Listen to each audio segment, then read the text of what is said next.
Mas nesse primeiro momento, então, o cinema brasileiro, não só esse primeiro momento, mas a história do cinema brasileiro é atravessada por essas questões políticas e, sobretudo, por esse monopólio internacional que, em primeiro momento, em primeira instância, impede o crescimento da nossa indústria, né? Porque é isso que a gente estava falando, a gente pensar que os próprios estúdios eles fazem um processo de venda casada, então assim, vou estrear a Barbie aqui, bota todas as salas pra Barbie, mas pra isso eu vou ter que fazer tantas salas pra Freira 2. Aí é o liberal falando, né? Mas o estúdio tem a liberdade pra fazer isso. E na verdade é o estúdio falando assim, tá bom, vamos botar o rabinho debaixo das pernas e botar o filme, porque não tem jeito. Quem manda são os estúdios, no final das contas, é o monopólio. Então o cenário brasileiro ele é atravessado por essas questões históricas que estão intimamente relacionadas à lógica do sul global de fato, né? Só que na década de 50, eu vou dar esse pulo aqui, mas na década de 50 a gente tem um processo distinto, digamos assim, porque é a chegada dos grandes estúdios aqui. E qual é a diferença assim, do que rolava antes para essa chegada desses estúdios? Atlântida, Veracruz e companhia. Sim, a criação de estúdios, né? Sim. É muito interessante, né, assim, pensar em tentativas nacionais de se criar uma produção industrial, né? Sim. Acho que a Veracruz é uma coisa mais pensada nesse sentido, né? Sim. E que vai dar errado. Rápido. Com diretores brasileiros, mas que atuavam no estrangeiro. O Alberto Cavalcante, por exemplo, que era um baita diretor, né, com uma carreira na Inglaterra. Vamos gastar em dólar. Vamos trazer diretor de fotografia italiano, que aqui no Brasil o pessoal não entende. Vamos. Franco Zampari. Franco, dá dinheiro aqui. Por isso que deu ruim. Agora, a Atlântida, por exemplo, é um empreendimento com um sucesso considerável durante muito tempo, né? Toda a produção das chanchadas, que também não se reduz às chanchadas, né? A Atlântida produziu filmes de muitos tipos, muitos estilos, né? Mas o carro-chefe sendo as chanchadas, né? Essas comédias carnavalescas que fizeram muito sucesso durante muito tempo no cinema brasileiro, né? Desde o final dos anos 30 até o final dos anos 50, assim, né? Cerca de 20 anos ali de um cinema popular, de fato, muito mal recebido, né? Pela crítica de cinema, durante esse momento muito mal visto, muito mal tratado. Né? Mal compreendido também. Mal compreendido muitas também, vezes. E que depois vai ser objeto de uma recuperação crítica também, né? Sim. Pelo próprio cinema novo, né? O cinema novo ali do final dos anos 60 já vai começar a fazer um movimento de recuperação, de apropriação Vídeo Macunaíma, né? Que elementos, que começa a pegar a lógica das chanchadas. Sim. Mas um cinema novo que já começa a ser mais condescendente também, né? Ou talvez cair um pouco na real, né? Porque quando a gente pega esses estúdios, né? Se a gente pegar Cinédia, Atlântida e Veracruz, todos eles partem de uma mesma ideia, embora sejam estúdios completamente diferentes em intenção, né? Mas que é de reproduzir no Brasil uma lógica de estúdio norte-americana. Né? Do pavilhão, com a centralização de tudo num mesmo lugar, com o Star System. Né? Então a gente começa, eu acho que como infelizmente qualquer área hegemônica, a gente se inspira em quem está liderando o mercado. Né? Então assim, são tentativas. A Cinédia é uma empresa que é muito bem sucedida. Né? A Cinédia, inclusive, fornece equipamento para o Orson Welles continuar filmando depois que a RKO diz assim, daqui tá filmando muita merda, aí me devolve os equipamentos. A Atlântida, eu acho que dos três é a economicamente mais bem sucedida, né? Tinha um cinema que era um cinema feito com 3 Jujuba e 2 Guaravita, mas que dava muito dinheiro, e era um cinema que em alguma medida não atendia a essa lógica de dominação cultural, porque era um cinema que não se exportava, era um cinema que tirava muito público dos filmes norte-americanos, né? Porque o que quebra um pouco já desde o começo essa ideia de que o brasileiro não gosta de se ver no cinema, isso é uma grande mentira. Uma grande mentira. O que eu acho interessante é que são tentativas, não são tentativas de fazer uma coisa estritamente brasileira, são cópias de um modelo norte-americano, tanto que a própria Veracruz, né, quando faz aquele lançamento maravilhoso do Cangaceiro, que ganha melhor filme de aventura no Festival de Cannes, aí o filme super dá dinheiro pra caramba, mas por que isso não ajuda a salvar a Veracruz? Porque a Veracruz já tinha comprometido as vendas internacionais do filme com a Columbia. Ou seja, a gente já tem o estúdio norte-americano dizendo assim, olha, a gente sabe que vocês não distribuem, a gente tem expertise. Esse filme aí, dá na minha mão. Que, gente, anos depois é a mesma coisa que acontece com Cidade de Deus, né? Que o Fernando Meirelles e a Katia Lund precisam vender antecipadamente os direitos internacionais do filme para conseguir acabar o filme. Então, assim, o filme dá dinheiro para eles relativamente, dá muito mais dinheiro para a Miramax, que no caso era a distribuidora do filme internacional, do que qualquer outra coisa. Então, se a gente vai vendo a história, a gente vai percebendo essas recorrências, né? Essas coisas que acontecem aqui, daqui 50 anos acontecem basicamente do mesmo jeito, com o mesmo roteiro. Sem querer me adiantar, mas já me adiantando, né? Assim, eu acho que, nesse sentido, a experiência talvez mais interessante de produção de cinema no Brasil seja a Boca do Lixo, né? Sim. Como que a Boca do Lixo total. É uma efervescência ali de criatividade, não só dos filmes que estão sendo feitos, mas da maneira de produzir, de circular esses filmes, de financiar esses filmes. Né? Quando eu disse, por exemplo, da questão do cinema novo e ter essa condescendência e, por isso, voltar às chanchadas, é justamente porque ali na estética da fome, do Glauber, existe essa lógica da crítica à chanchada no que tange a serem filmes, segundo ele, palatáveis, ou qual é a palavra que ele usa mesmo? Digestivos, né? Ou seja, a fome, como que segundo Glauber é a manifestação cultural da violência, estaria nesse filme sendo manifestada aos olhos fetichistas do norte global.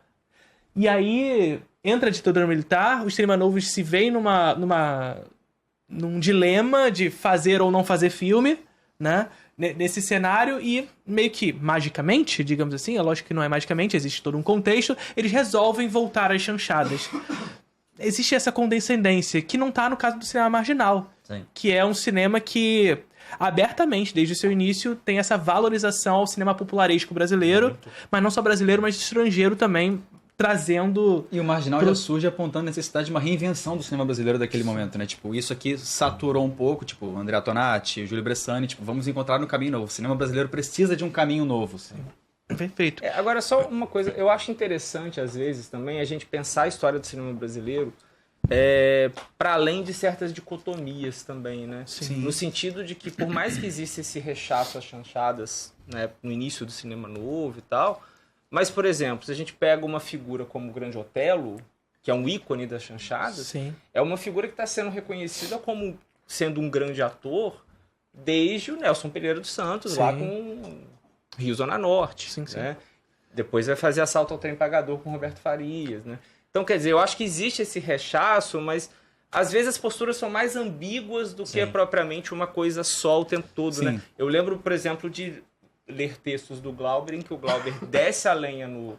Aí não é nem chanchada, mas enfim, é um filme que não está dentro do cinema novo, que é muito popular, no Pagador de Promessas, e textos que o Glauber fala que não, Pagador de Promessas faz parte aqui da nossa linhagem do cinema novo. Será que é depois que ganhou a Palma de Ouro e o Glauber ficou com a dor de cotovelo monstra? Tem uma história, eu já vi essa história em algum lugar. Mas o Glauber é meio maluco, né? Porque assim... Meio...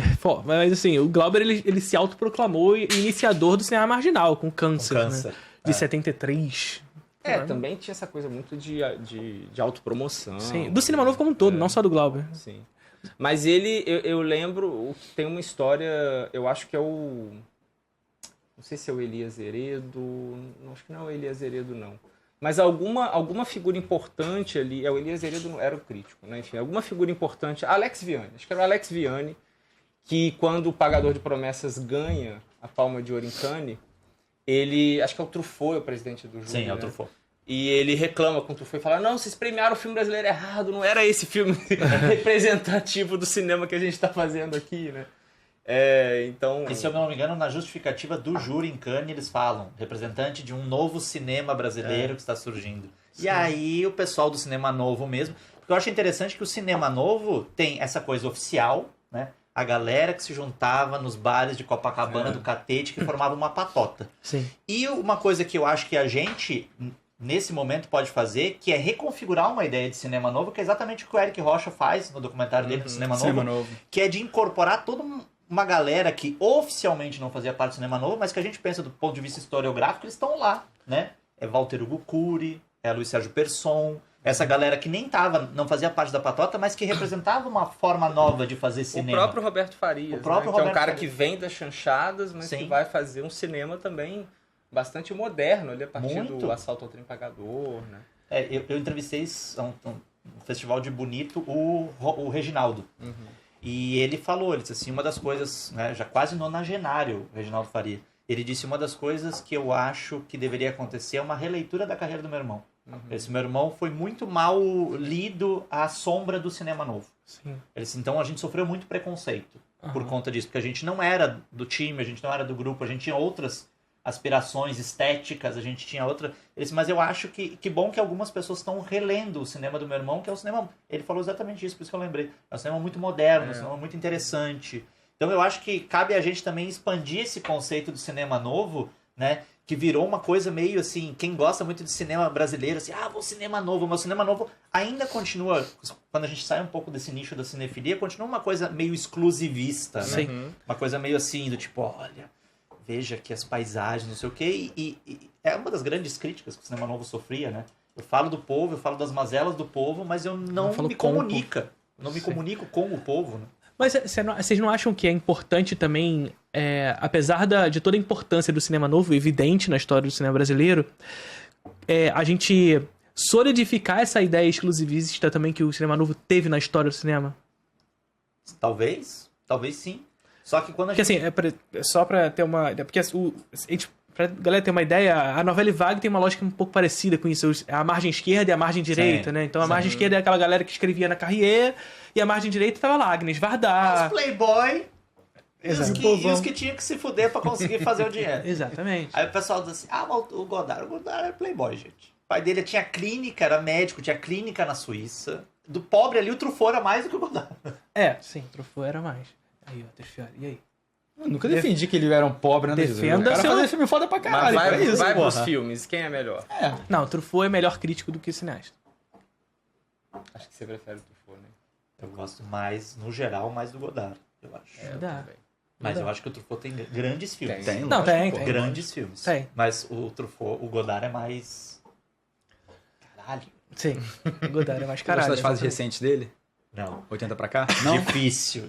Me dificulta. Eu acho... Olha, eu digo assim, entendi o que tu quer... Quer dizer, eu acho que eu entendi o que tu quer falar.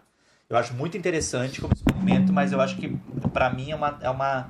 Eu gosto muito da primeira fase da carreira dele, que é a fase narrativa que ele renega completamente, né? Que ele renegava completamente. Eu acho filmes incríveis. Sim. Incríveis. Mas eu acho que depois que ele entra no grupo de Ziga Vertov, a coisa, tipo, dá uma segurada. Vento do Leste. Pô, anos 80 dele eu acho o auge. Eu tenho um pouco de dificuldade. Mas tô desvirtuando também, uma desculpa. das coisas legais do cinema é justamente isso, né? Sim, que pra caralho. a gente tava falando, o Wallace citou uma coisa que eu acho foda, que é isso. A crítica de cinema quase que em peso batia nas chanchadas. E aí a gente tem essa capacidade de anos depois, né, décadas depois, fazer uma releitura ressignificar. crítica. Até porque é isso. E isso escancara uma coisa que eu sempre digo, que a crítica de cinema naturalmente é míope. Sim. A gente tem uma dificuldade, a gente não vai conseguir entender os fenômenos enquanto eles estão acontecendo. Sim. A gente precisa de um distanciamento. Precisa. Né? Então, assim, a atividade crítica é uma atividade que parte necessariamente de uma miopia. Sim. Né? De uma coisa que é natural. Até né? por isso rever os filmes é importante, dar um Claro. tempo da sua vista antes de você escrever é importante. Tem várias coisas que tem que fazer assim pra você o filme maturar na sua cabeça, sabe? Claro. Não, mas eu acho que é mais uma questão de, tipo assim, cinema, e a história do cinema não é miojo, não é instantânea, Sim, sabe? sim. Ela precisa... Não. E quando a gente fala precisa dar tempo, não é como se, deixa o tempo fazer seu trabalho. Não, é a gente revisar o filme. A gente escrever sobre ele agora, escrever de novo amanhã, escrever de novo daqui a 10 anos. Sim. É isso. E é a partir do pressuposto de que a crítica é processo. Sim. Né? É a gente pensar que... Dialético. É dialético, é um processo dialético, então ela tá sempre agindo no tempo. E, evidentemente, no momento da realização, a gente vai ver filmes historicamente grandiosos, mas que no momento não foram bem recebidos. Mas que com um trabalho crítico eles vão se consolidando como grandes filmes na história. Né? O próprio a gente vai Hitchcock. falar de pornô chanchada, provavelmente, daqui a pouco. Sim, Mas tu acha pois que é. a gente tá falando de cinema brasileiro, não vamos falar de putaria.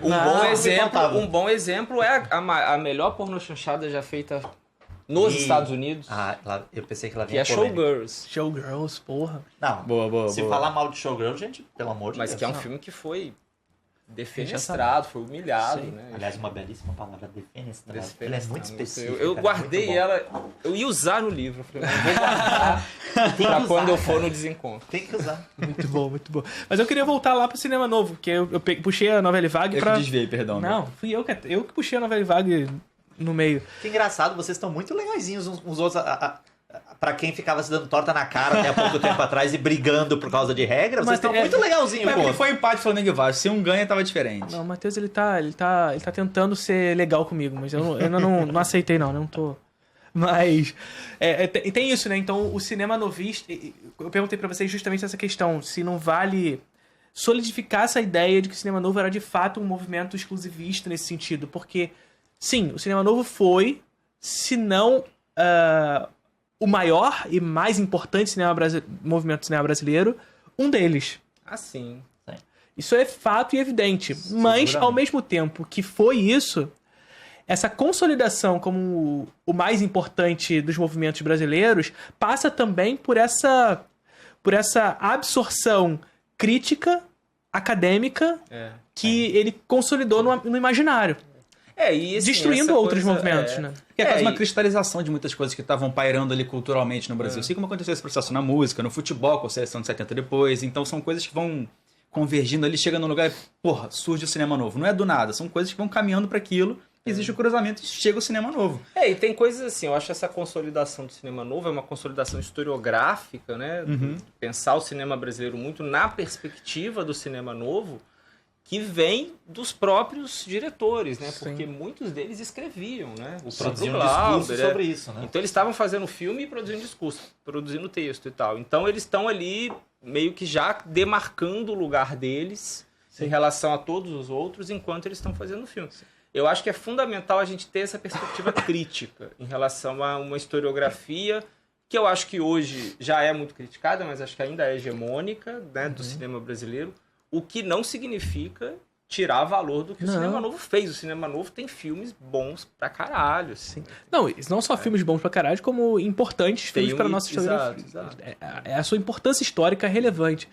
Só que o que eu quero dizer, assim, discordando do Marcelo nesse sentido, de colocar esse lugar de tentar abranger esses outros cineastas que, teoricamente, faziam um cinema novo, mas que, na real, assim, eram renegados por esse cinema novo pela sua própria prática. E eu acho que esse aceitamento histórico desses cineastas como cineastas cinema-novistas acaba dando uma certa permissibilidade histórica para essas práticas do cinema novo de destruir um tanto, por exemplo, o imaginário sobre o que foi a pornochanchada que a gente estava falando. Por exemplo. Acho que pode ser interessante. E até o cinema marginal. No sentido, por exemplo, é quase como se agora... Você deu o exemplo do documentário do Eric Rocha, né? É quase como se agora o cinema novo dissesse, não, beleza, a gente bateu em vocês, mas vem cá, agora vocês também são cinema... E no fim das contas permanece sendo o cinema novo a régua